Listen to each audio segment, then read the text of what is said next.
Hello friends, मग मजेत आहात ना सगळे? संडे स्पेशल काय बनवताय? हेल्दी असा नाश्ता बनवूया. त्यासाठी अर्धा कप गव्हाचं पीठ घेतलं आहे, अर्धा कप बेसन पीठ घेतलं आहे, 1/4 कप रवा घेतलेला आहे बारीक आणि मीठ घालायचं आहे चवीनुसार आणि सगळं चांगलं मिक्स करून घ्यायचं.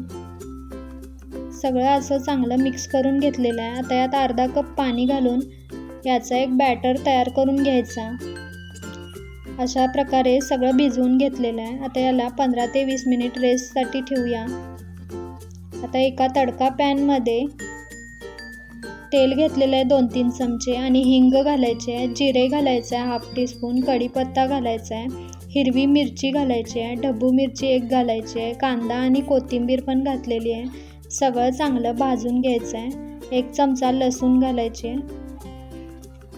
सगळं चांगलं भाजून घेतलेलं आहे. भाज्या सगळ्या वाफवून घ्यायच्यात आपल्याला.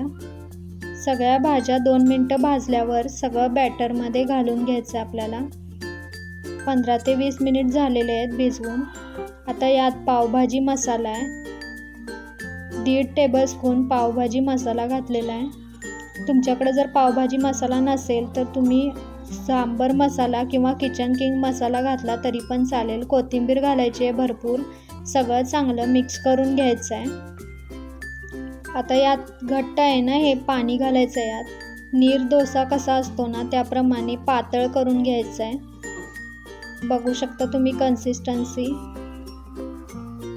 आता यात आपण पाव चमचा इनो फ्रूट सॉल्ट घातलेला आहे. आता त्यावर फर्मेंट होण्यासाठी थोडं पाणी घालायचं आहे, 1 चमचा.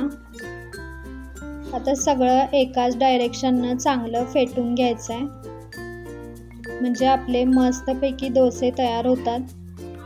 सगळं चांगलं इथं मिक्स करून घेतलेलं आहे. आता आपण चटणी बनवून घेऊया. कोथिंबीर आहे, फुटाणे डाळ आहे 2 चमचे, मिरची आहे, जिरे आहेत, कढीपत्ता आहे आणि 3 आईस क्यूब पण आहेत. आता सगळं मिक्सरच्या भांड्यात घालून मीठ घातलेलं आहे आणि साखर घातलेली आहे थोडी.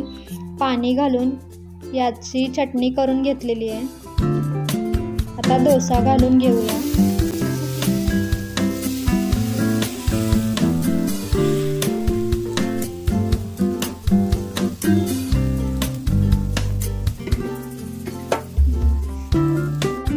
चमचा बटर घातलेला आहे आणि तो पण पुसून घेतलेला आहे.